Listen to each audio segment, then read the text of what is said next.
today's Learn Literature terms, we are looking at the term cliffhanger.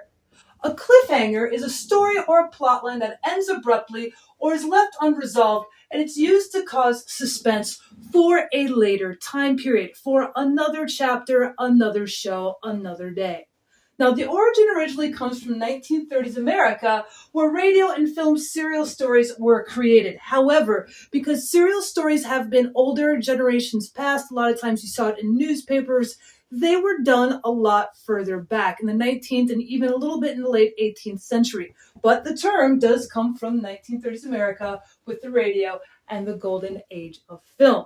Now, when we take a look at cliffhangers, you have to, in order to create a great cliffhanger, do certain things. For example, it is crucial to make a good cliffhanger for making money. Authors will leave the audience in suspense in order to get the audience to come back for the next chapter, because each segment now means you need to buy each weekly newspaper in the 19th century to read all of your story. You need to take every season of Stranger Things in order to figure out what's going to happen to the end of your characters. Tune in next week.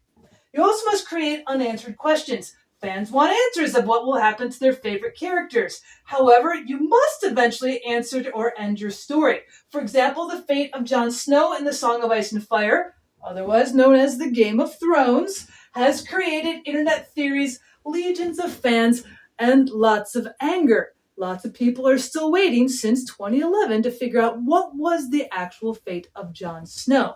And then lastly, mysteries and thrillers are best genres. People will tune in week to week for comedy or how-tos, but cliffhangers bring most fans in when unknown circumstances or life is on the line.